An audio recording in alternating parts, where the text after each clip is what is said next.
Olá pessoal, então dando continuidade à nossa série de vídeos sobre DIU, hoje eu quero falar um pouquinho para vocês sobre o DIU de cobre, tá? Então o DIU de cobre é um dispositivo que na maior parte das vezes tem a forma de T, o mais utilizado tem forma de T, e ele possui na sua estrutura o cobre, que é um metal, tá?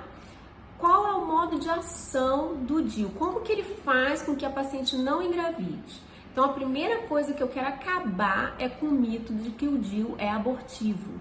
O DIU não causa aborto, tá, gente? O DIU ele tem um mecanismo de ação que vai influenciar principalmente com o espermatozoide. O que acontece? O cobre, que é esse metal, ele vai causar uma reação inflamatória dentro do útero. Uma reação inflamatória que não causa nenhum dano, tá, gente? Uma reação inflamatória focal, ali, local, que vai fazer o quê? No colo do útero, normalmente, né, nós temos ali dentro um muco. Mal comparando, o muco seria parecido com catarro, tá? Parecido, não é a mesma coisa.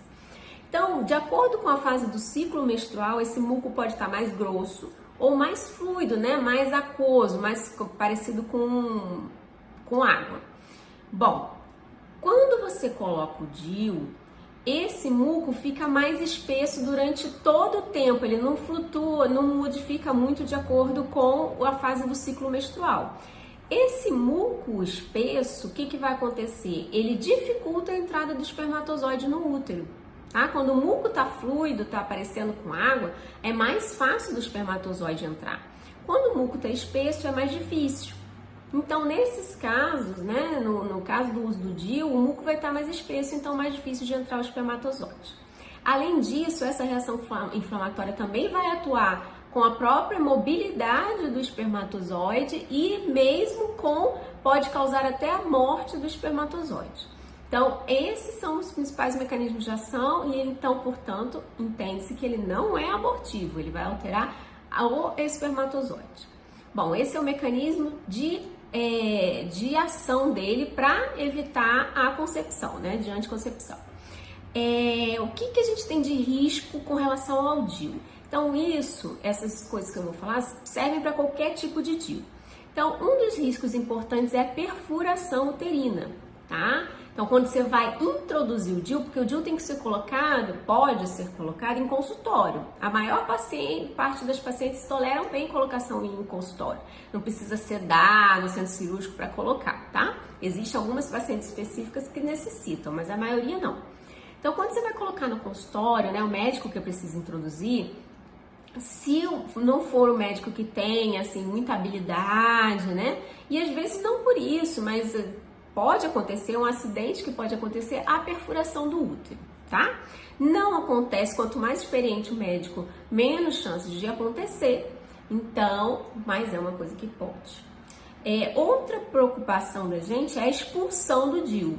Então, o DIU é colocado na cavidade. Ele pode ser colocado no lugar direitinho, mas o organismo expulsar o DIU. Isso é mais comum durante o primeiro uso dele. O DIU pode ser usado, tá, gente? Até 10 anos, é um método de longa duração. Então, no primeiro ano de uso do DIU, é mais provável que aconteça expulsão. Depois que passa o primeiro ano, então é mais difícil acontecer. E ele acontece em torno de 2 a 10% dos casos, tá? Qual o fator de risco para a gente ter expulsão? Então, a paciente que nunca teve filho, tem muitas pessoas que falam que paciente que nunca teve filho não pode colocar DIU. Isso não é verdade, tá? Elas podem, não tem contraindicação. Só que nas pacientes que nunca tiveram filho, há uma chance um pouco maior, não é também absurdo, um pouco maior de expulsão. Outra coisa que aumenta a chance de expulsão é o quê? É a paciente logo no pós-parto imediato. Então, atualmente a gente tem trabalhos mostrando que o DIU pode ser introduzido logo no pós-parto. Acabou, saiu placenta, a gente já coloca o DIU, tá? Mas, nesses casos, também tem uma chance um pouco maior de expulsão. Outra coisa é quando a paciente já teve um DIU que foi expulso. Quando ela já tem um DIU que foi expulso, ela tem uma chance de 30% de ter uma nova expulsão, em caso de nova introdução de DIU, tá? Bom, então, especificamente falando do DIU de cobre, a gente tem alguns efeitos que podem ser não tolerados pelas mulheres, né? Então, quais são? No DIU de cobre a gente tem principalmente a cólica menstrual e o aumento do fluxo sanguíneo na menstruação, tá? Então, com o DIU de cobre, essa reação inflamatória pode aumentar a quantidade de sangue que sai na menstruação, em torno de um aumento de até 65% do fluxo, e também aumentar a cólica menstrual. Então, pacientes que têm muita cólica menstrual ou que têm um sangramento, né, um fluxo sanguíneo aumentado, grande, né, durante a menstruação, não são as melhores candidatas para o uso do DIU de cobre, tá?